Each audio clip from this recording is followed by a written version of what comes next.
topics and opinions expressed in the following show are solely those of the host and their guests and not those of W4CY Radio, its employees, or affiliates. We make no recommendations or endorsements for radio show programs, services, or products mentioned on air or on our web. No liability, explicit or implied, shall be extended to W4CY Radio or its employees or affiliates. Any questions or comments should be directed to those show hosts. Thank you for choosing W4CY Radio.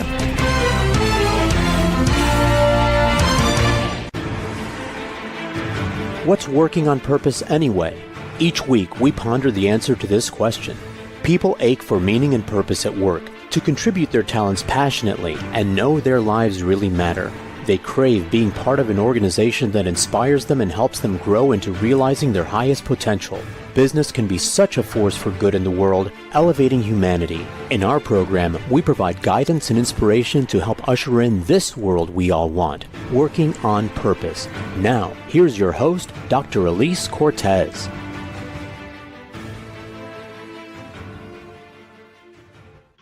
Welcome back to the Working on Purpose program, which has been brought to you with passion and pride since February of 2015. Thanks for tuning in this week. Great to have you. I'm your host, Dr. Elise Cortez. If we have not met and you don't know me, I am a workforce advisor, organizational psychologist, management consultant, logotherapist, speaker, and author. My team and I at Gusto Now help companies to enliven and fortify their operations by building a dynamic, high-performance culture, inspirational leadership, and nurturing managers activated by meaning and purpose. Many organizations are not aware of how critical it is to invest in developing their leaders and managers, not just for their own effectiveness, but also to avoid burnout and keeping them fulfilled. Did you know that inspired employees outperform their satisfied peers by a factor of 2.25 to 1? In other words, inspiration is good for the bottom line. You can learn more about us and how we can work together at gusto-now.com or my personal site, elisecortez.com. Getting into today's program, we have with us today Dr. Isaac Prilleltensky, who holds the inaugural Erwin and Barbara Mottner Chair in Community Wellbeing at the University of Miami. He has published 12 books and over 140 articles and chapters. His interests are in the promotion of well-being in individuals, organizations, and communities, and in the integration of wellness and fairness. He is the co-author alongside his wife, Aura, of the book, How People Matter, Why It Affects Health, Happiness, Love, Work, and Society, which we'll be talking about today. He joins us today from Miami. Dr. Prilleltensky, welcome to Working on Purpose. Nice to be here. Thank you for the invitation. Claro que sí. Bienvenido. I love that I know that you're from Argentina. Buenos Aires is one of my favorite cities in the whole entire world. I don't know how much which city you hail from, but that is one of my favorites. I come from Cordoba, but I acknowledge Buenos Aires is a lovely city. Cordoba is better, but okay. Fair enough. I'll just have to go back. Let's celebrate this beautiful book that you and Aura put into the world. It was beautiful. I learned so much, and I want to also thank our fellow colleague, Zach Mercurio. It was in his book that I learned about your work. So I really am glad to meet you and know you. Likewise, it's nice to be here and spend some time talking with you and talking to your listeners. Mm-hmm. Wonderful. They're all over the world, so we will appreciate inspiring them with your good education. So first, I'd like to be able to start by just asking, how it was that you decided or what led you into a career in psychology. I mean, why not architecture? Why not accounting? What's it with this psychology stuff? So, like many other folks who go into a career, it has a lot to do with your biography. I lost my parents in a car accident when I was 8 years old. Mm-hmm. And that experience led me to believe that I could share with other people how to become resilient, how to overcome adversity. So I think from a young age, I decided that I wanted to put my own experience to good use and try to help other people. So I decided to study psychology in large part out of my personal biography, my history, and out of an interest in not only helping, but also understanding what makes human beings tick and do the things they do and pursue happiness, and how come some people are happier than others. and what role the environment plays in our own happiness. So I was driven by both my personal story and by questions about human nature. I can very much appreciate that. And of course, then we each have some very interesting niche areas. Mine has been meaning and purpose. Yours has been mattering, well-being, fairness, etc. How did you gravitate to those specific areas? Well, I have had the good fortune of living in 5 countries. I grew up in Argentina, and then I studied in Israel, Canada. I worked in Canada, in Australia, and then we came to the US. And I have had the opportunity to visit many countries, work with colleagues around the world. And wherever I went, I saw that people were driven primarily by the motivation to feel like they matter. And we saw all over the world in a variety of occupations, across social groups, religions, cultures, languages, that people had this in common. We all want to feel valued, and we all want to add value. And that was the motivation to study mattering and the role of feeling valued and adding value in life, to feel valued by ourselves and others, and to contribute, to add value to our own life, but also to the life of other people. And then we decided to study how is mattering related to well-being, and what are some of the precursors of mattering? What leads us to feel like we matter? Well, it turns out that conditions of fairness, when I experience fairness in my home, at work, in the community, when I feel treated with dignity, with respect, when I am given a chance to develop my potential, when there are conditions of fairness, people feel like they matter. Not only that, when people feel like they matter, their well-being goes up. So we demonstrated that in studies with individuals and also in international studies comparing countries. So it turns out that countries where there are social justice policies that make citizens feel like they matter, their happiness, quality of life, life satisfaction, overall well-being goes up. So I'm interested in this triangle. I call this the golden triangle, formed by wellness, fairness, and worthiness. There's so many words that I could use to describe that, Isaac, but I'm going to go with yummy. A yummy combination. Part of what also intrigued me about your work, and you do talk about this idea of human being driven by some fundamental needs, but also some fears. You already said that we have a need to feel valued and the need to add value. And of course, we might recognize that, ladies and gentlemen, when people say things like, I want to make a difference. I think they're also adding the idea of adding value. But then you also talk about 2 unique, pretty primary fears, if you could address those for us. Yes, so I think 2 fundamental fears are the fear of being devalued, ignored, excluded, marginalized, like we don't belong. And there are a lot of evolutionary reasons why human beings are wired to connect, to be part of a group, initially just to survive. Unless we're part of a group in the African savannah, If you were not part of the group, nobody would protect you from wild beasts and animals, and nobody would cooperate with you to feed you when you were hungry or to take care of you when you were sick. But it's not only for survival reasons, it's also for thriving reasons, because human beings thrive in the context of social relationships. So one, we're afraid of being devalued, ignored, lonely. And two, we're afraid of being helpless.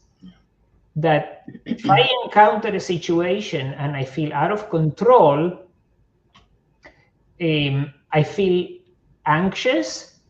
There is a great deal of uncertainty. Human beings don't like uncertainty. We like to know what's happening with us. We like to know that I can exercise self-efficacy, mastery, autonomy, self-determination. So here you have the thriving part of our existence, which is to feel valued and to add value, and the corresponding fears of feeling devalued and helpless.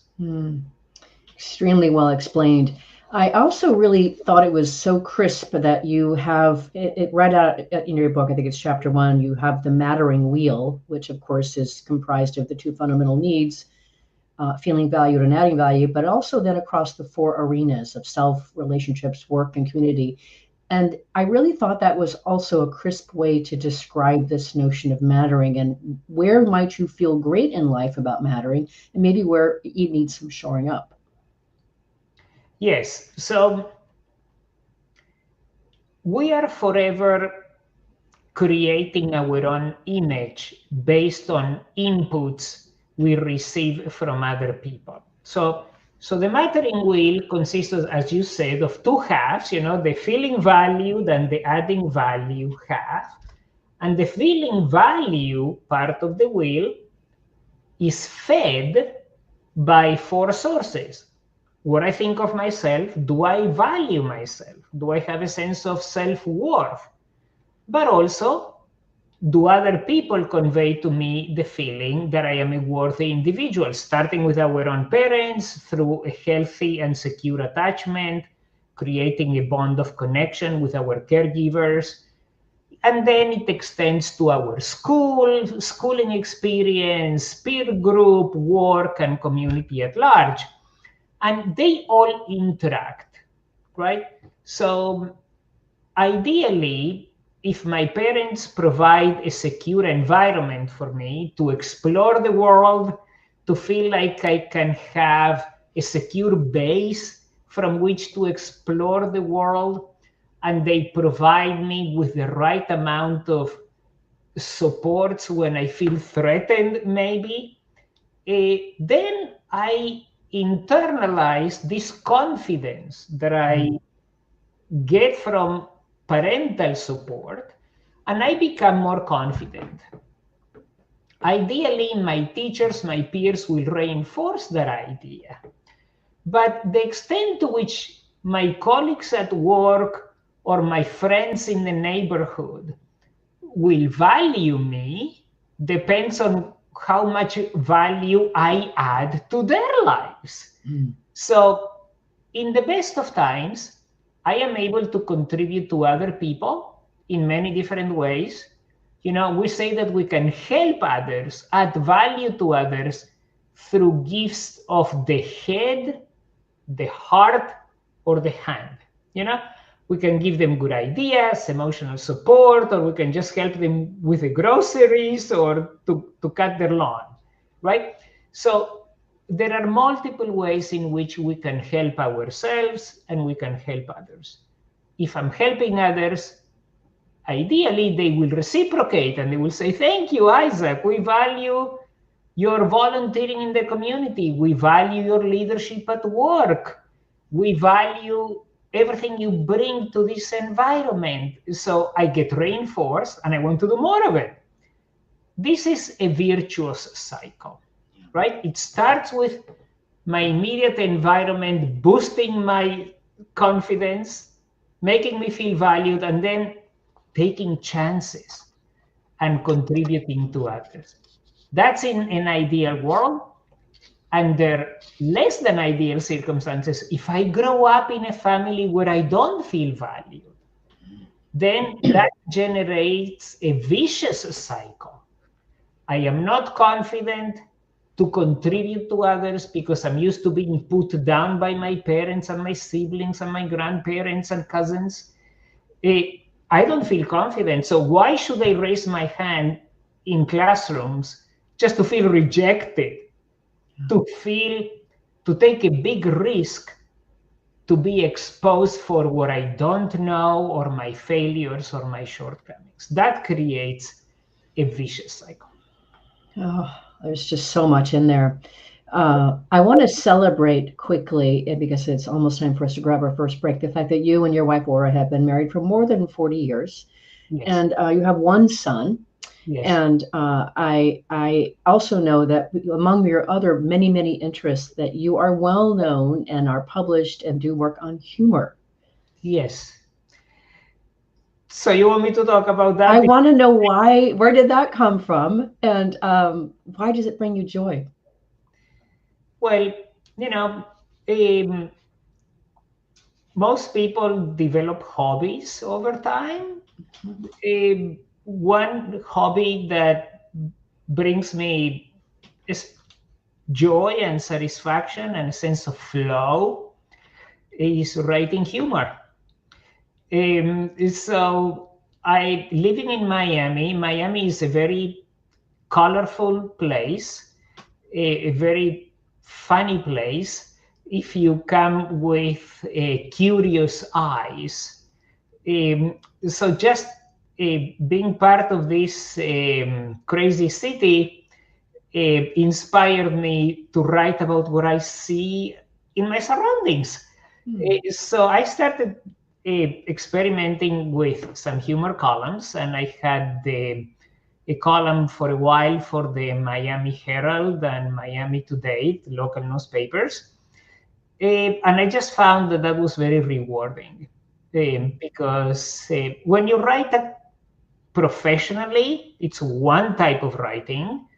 It's very methodic, it's very logical, it's very analytical, it's very scholarly. When you write humor, it's a completely different experience. Yes. So I just found that I could make people laugh in my lectures, my presentations. So I decided to nurture that skill, and it brought me a lot of joy. I'm going to comment on that when we come back from break. But let's let our listeners and viewers chew a bit on this notion of adding value and feeling valued. That's been the basis of what we've been talking about here.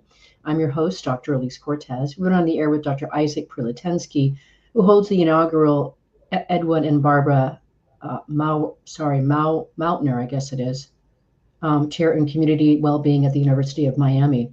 His interests are in the promotion of well-being in individuals, organizations, and communities, and in the integration of wellness and fairness. And his latest book is How People Thrive, Promoting the Synergy of Wellness, Fairness, and Worthiness. We're going to dive deeper into some of these key areas that support his work in the next segment. We'll be right back.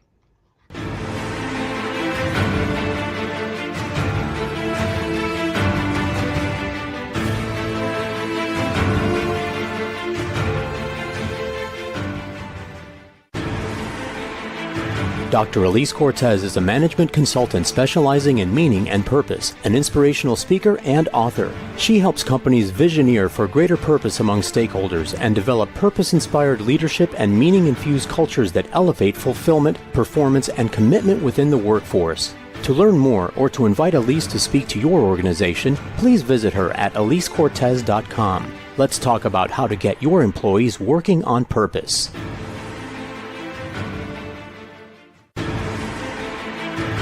This is Working on Purpose with Dr. Elise Cortez. To reach our program today or to open a conversation with Elise, send an email to Elise, A-L-I-S-E, at elisecortez.com. Now, back to Working on Purpose.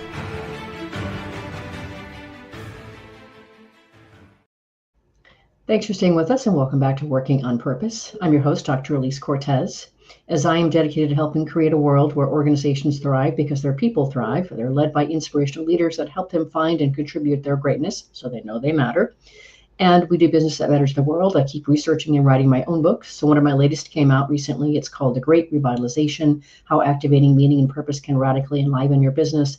I wrote it to help leaders understand the needs and wants of today's very discerning and diverse workforce.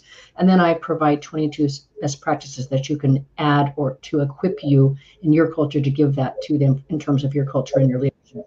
You can find my books on Amazon or my personal site, elisecortez.com. If you are just joining us, my guest is Dr. Isaac Prilleltensky, co-author alongside his wife, Aura, of How People Matter, Why It Affects Health, Happiness, Love, Work, and Society. So we were talking about humor before we went our break there, Isaac, and I know that you speak, of course, Spanish as your native tongue, English well, Hebrew, and a little Italian, and maybe something else. But I also learned that if you can be funny in a language outside of your own, there's something there, right? It's one thing to be funny in your own language, but when you can be funny in another language, there's something to that, and it's really spectacular. So I haven't written about humor as you have, but I certainly enjoy being able to laugh and make others laugh. Well, yeah, I think it's a unique experience to make other people laugh. It's a wonderful way to add value. Yes. Experience, to their life. I hadn't thought about that way. Thank you for that. And so I wanted to, in this segment, get a little bit more distinctive about your work here, Isaac. There's so many beautiful things about what you have written about, and of course, many things that I've come across in my studies, self-efficacy, of course, and all those kinds of things that were intriguing to me. So one of the things that I thought was interesting is you talk about how victims of injustice feel that a psychological contract has been violated. And this gets into your interest in fairness, et cetera. If you could talk a little bit about this idea of fairness, injustice, and how victims experience that. Yes. So let's go back for a minute to a basic definition of justice. So justice refers to people getting their due, D-U-E. In English, due means people getting what they deserve, their fair shake. And it turns out that we all yearn to be treated with dignity and respect. That is the psychological due, D-U-E, that all of us are owed by virtue of being a human being. So because we have this fundamental need to feel like you matter and that you have significance and importance in the world, when people treat you without dignity and respect, it feels like they are hurting your basic humanity. If you are not treated with respect, it means that a fundamental breach has been perpetrated. You are not honoring me as a human being. I feel disregarded. I feel dismissed. I feel ignored. So it feels like an injustice because I am owed, like everybody else, respect and dignity. And if you're not treating me with such compassion and care, it feels like a lack of justice. This can feel not only in the great scheme of society where there is discrimination and racism and classism and inequality, but it can also feel like that in the context of the workplace, in our very own relationships with our spouses, with our siblings, with our parents, with our closest friends. So fairness or lack of fairness is not just an experience at the macro level of social system, but also at the micro level of close relationships and the workplace. So when we are made to feel like we don't matter, we feel like an injustice has been perpetrated. And that has very serious consequences, which we can get into maybe later in the show. Oh, there's so much there. And I was very interested to see then, I think you make a connection between this kind of injustice because it's related to feeling exclusion. We feel excluded and our basic humanity isn't respected and seen. And of course, we see that all the time in the workplace when you can see people literally shrinking back because they feel like they don't belong. They're in the outside group. And it's terrible, just ramifications for the individual's well-being and certainly for the productivity of the team. Right. Absolutely. There is the misperception among many leaders in the workplace that we are basically there to add productive value without paying attention to relational value. But what drives people the most at work is not productive value. It's not what I bring, how many widgets I can make, or how many apps can I develop, or how many Toyotas we can build in the plant, or how many houses we can build and sell, or whatever product or service you're rendering. What drives people at work is relational value. First and foremost, human beings want to feel accepted, honored, valued. And once we do that, once we feel accepted, honored, valued, recognized, seen, then our productive value goes up. Right. We should pay attention first and foremost to the relational value, and only then we can experience an increase in productive value.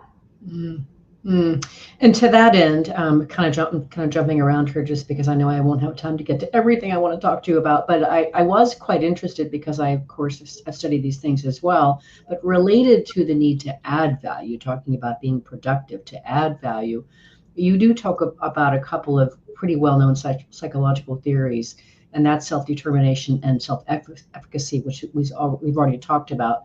Can you speak a bit to both of those when it comes to adding value, especially in the workplace? Right.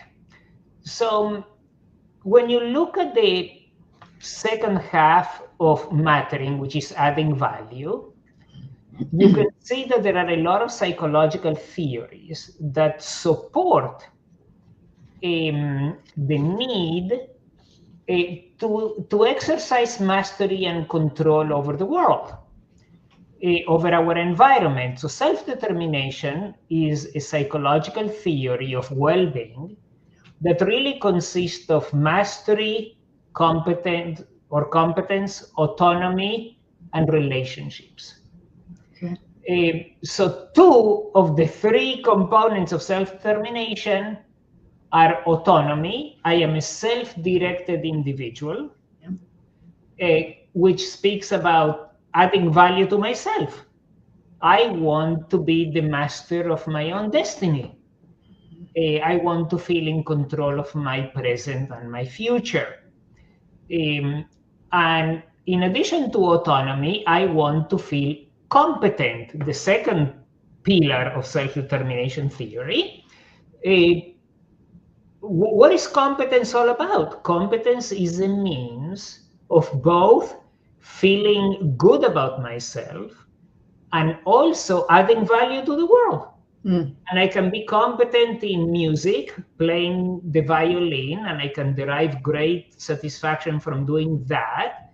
But I can also delight audiences with my music. So I'm adding value to myself and I'm adding value to others.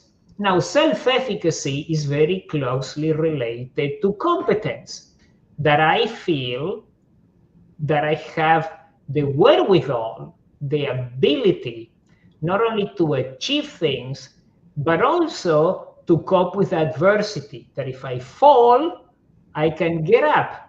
This is what a growth mindset is all about. This is what optimism is all about. Not only that I will be always successful, because that's unrealistic, but the fact that when I am not successful, I can learn from experience and feel confident enough to get up and keep going. And this applies not just to work, but also to personal circumstances. If I am facing a chronic condition, an illness, loss of a family member, I need to feel capable that I can cope with adversities of different types. And related to that, this is really fascinating to me, Dr. Isaac, and that is, you talk about how helplessness and powerlessness emerge when we feel like we cannot add value. And I certainly witness this when I'm working inside organizations, when people feel helpless. It's a horrible, atrocious thing to witness in a human spirit. Can you say more about helplessness and powerlessness? Well, just like feeling valued and adding value are pillars of happiness and well-being, helplessness and powerlessness are pillars of misery. Yeah. They go against everything human beings try to achieve in the world. We try to achieve a measure of control. We try to grow. We try to be part of a community, a part of a work environment, part of a family. And it's not coincidental that powerlessness and helplessness are great predictors of depression, and in some cases suicide. Yeah. Because I feel that I'm running out of options. Mm-hmm. My world shrinks. I cannot see opportunities. I don't have the cognitive agility to brainstorm alternatives to my current predicaments, whatever they may be. So as parents, as teachers, friends, managers, political leaders, one of the most important skills and gifts we can give other people is the gift of control. People should have a sense of control over their lives. This is why empowerment is so important. We want people to experience what it's like to have a challenge, to meet the challenge, and to overcome a challenge. For that, we need to cultivate environments where people have choices, where people have the freedom to experiment with mastery and autonomy in a climate of positive relationships. And this, of course, is one of the many reasons that micromanagement does not work. All right, let's grab our last break here. We'll come right back to some good conversation. I'm your host, Dr. Elise Cortez. We've been on the air with Dr. Isaac Prilleltensky, who really is focused on the idea of well-being in individuals, organizations, and communities, and in the integration of wellness and fairness. He has a book out that just came out, which means you've got to come back again and talk about that, Isaac, and that is How People Thrive, Promoting the Synergy of Wellness, Fairness, and Worthiness. After the break, we're going to talk about how these concepts we've been discussing so far really show up and manifest in the greater world at large, as well as in our workplaces. We'll be right back.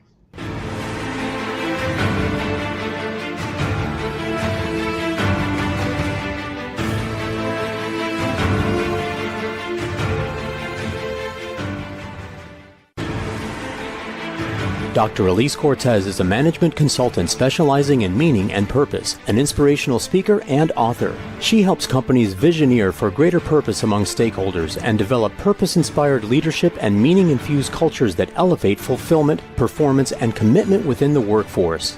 To learn more or to invite Elise to speak to your organization, please visit her at elisecortez.com. Let's talk about how to get your employees working on purpose.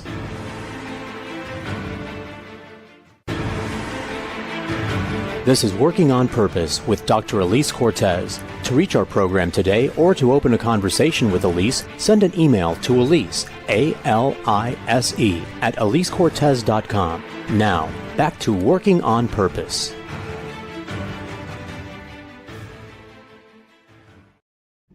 Thanks for staying with us and welcome back to Working on Purpose. I'm your host, Dr. Elise Cortez. As you know by now, this program is dedicated to empowering and inspiring you along your journey to realize more of your potential.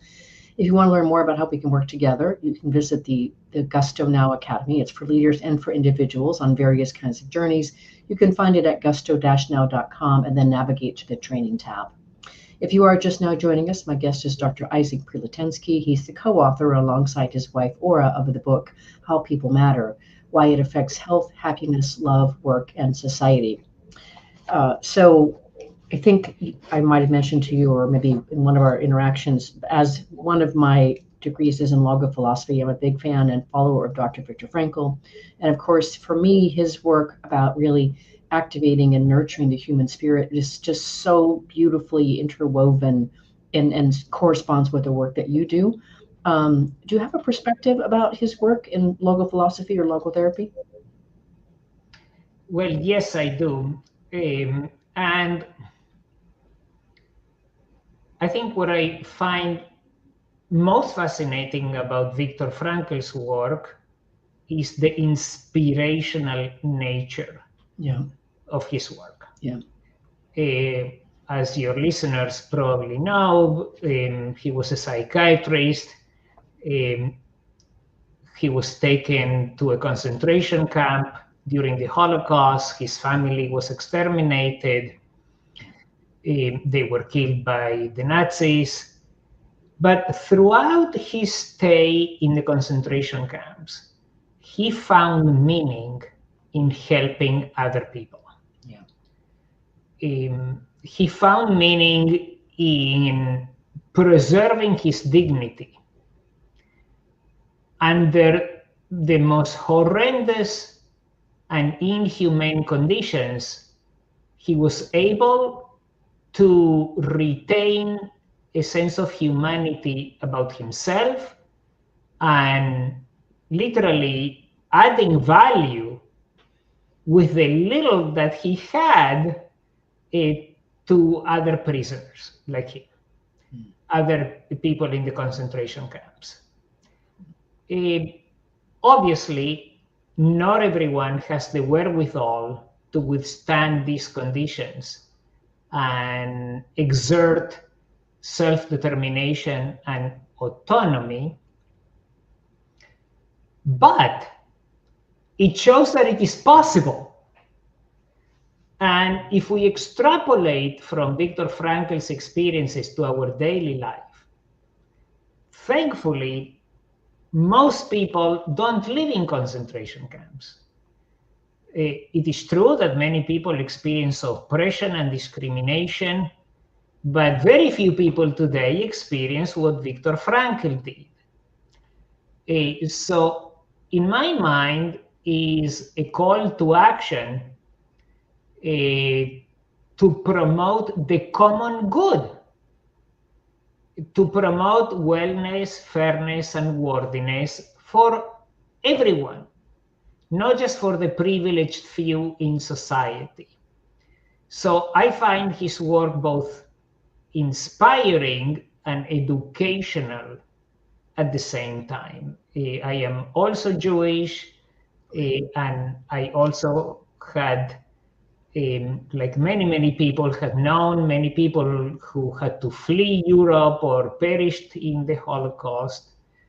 And I just find his work both personally relevant to my history and inspirational for humanity at large. Very much agree with that and align with that, Dr. Isaac. And that really brings us to where I wanted to go next, which was that was the opening to really start talking about the way that your work really helps us understand the greater world in which we live in. And I was very, very, very interested to see and read about this in your book when you talk about what do depression, disengagement at work, and divisive movements around the world have in common. You say they all reflect a lack of worth and a lack of mattering. I think this is really critical for us to understand, especially in today's climate that we're living in. It's incredibly polarized, very divisive, and in my view, very, very dangerous because of that. Can you help us better understand how what you've been writing and talking about and studying helps us understand these really, really big issues? Yes. So, as you mentioned, when we ask ourselves, what do disengagement, depression, even aggression and radicalization have in common, they share one origin, the fact that people feel devalued in society. And when people feel devalued, because of their own skills, personality, and the environments where they grew up in, and the networks where they participate, people can develop two types of responses. They can develop internalizing problems like depression, anxiety, low self-esteem, suicidal thoughts. We call this an internalizing problem. Or they can develop an externalizing problem, criminal behavior, aggressive behavior, narcissistic behavior, all the way to radicalization and joining terrorist organizations. Why is that? When you feel ignored, that you've been rejected, excluded, ostracized, marginalized by society, you will want to do whatever you can to assert your self-determination. Some people do it in a pro-social way, right? Some people will do what Viktor Frankl did, that in the worst possible circumstances, he was able to still act in pro-social moral ways. But there is another option. Depending on your personality, your resilience, or the networks you belong to, you may not always choose to do what Viktor Frankl did, but you may choose to join a criminal organization, even a terrorist organization, that promise you a sense of belonging and acceptance. And people are so desperate to have a sense of worth that they will even gravitate towards terrorist organizations, radical groups, radical cults, just because they make you feel valued, just because they say, oh, you're good with us here. Come join our cult, our group. You will feel part of something larger than yourself. It almost doesn't matter what the content is, for as long as they make you feel valued. And that is how many terrorist organizations around the world recruit new members. Mm-hmm. They find people marginalized by society, lonely, unhappy people, and they promise them glory and recognition through heinous acts. But it doesn't matter that these are heinous acts, because they promise you the sense of belonging and significance that you've been looking for unsuccessfully in other parts of society. So I just want to say, if we want to prevent criminal behavior, antisocial behavior in general, one of the best things we can do is to make sure that everyone in society feels valued and has an opportunity to contribute to themselves and others, so they develop a sense of self-worth, and they don't have to resort to looking that sense of worth and value in antisocial groups. Oh, there's so much I could ask you about that. We're coming to a close here. So I want to get to two other things before I hopefully can let you go. And one is you did an amazing job in a way that I haven't really seen before, explicating the rise of narcissism. Can you say a bit more about that? Well, as I mentioned earlier, when you suffer from lack of recognition and lack of worth, people will go to great length to assert their importance. Sometimes they do this in pro-social ways. Sometimes they do this in anti-social ways, right? And again, as I said before, it depends on your personality, your competencies, your social emotional skills, your emotional intelligence, but also it depends on the environment where you grow up. So nowadays, we live in a highly individualistic culture that tends to promote narcissistic personalities. So if I am not able to achieve a sense of mattering in a healthy way, let's say by helping others, being a valued member of my family and community, being a leader at work, or being just a supportive peer and friend, when I feel that I don't have these healthy outlets to add value, a lot of people just turn towards a narcissistic way to feel like they matter. So it's not enough for them to feel like they matter in small ways. They have to feel like they matter in huge ways. They have to be the most important and the center of attention, even if it comes at the expense of minimizing the worth and well-being of other people. They don't care because they are solely focused on regaining a sense of mattering that may not have been provided to them early on in life. So this is a classic compensatory defense mechanism, a compensatory response that you are overdoing what you did not experience earlier in life. And again, it doesn't matter who are the victims, who gets in the way of your grandiosity. You are just invested in being the best, the most admired, the most talked about, the most famous, the one with the most followers, etc., etc. That is, needless to say, extremely toxic for everyone around these people. Well, and that's where I think we probably have to finish here is to me, that the reason I set it up that way is I think that part of what you just shared there then informs how you differentiate between the me culture versus the we culture.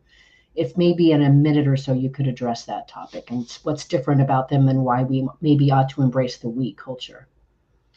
So basically, if there was a motto or a driving force behind our Western culture, it would be a me culture. A me culture says the following: I have the right to feel valued so that I can be happy. The emphasis is on I have the right to feel valued so that I can be happy. So then I asked, just a minute, what about other people? What about not just wellness, but also fairness?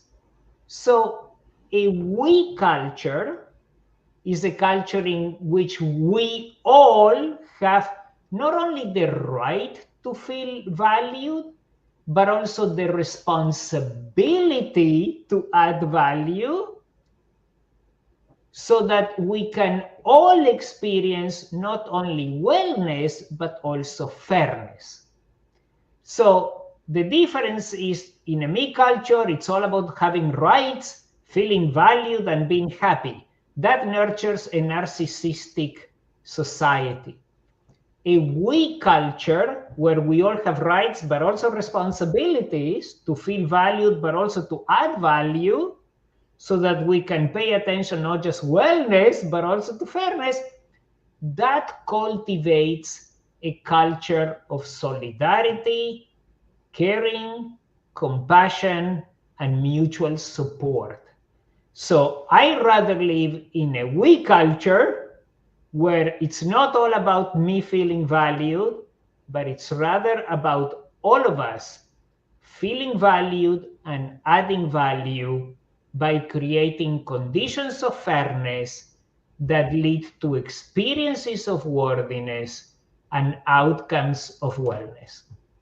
What a powerful way to finish the show, Dr. Isaac. Thank you so much for sharing your beautiful heart, your wisdom, your work with us. It's a pleasure to have you on Working on Purpose, and I do want to have you back on. Thank you for coming on. Thank you for the opportunity. Very welcome. Listeners and viewers, you are going to want to learn more about Dr. Isaac Prilleltensky, the work he does in well-being, wellness, and fairness.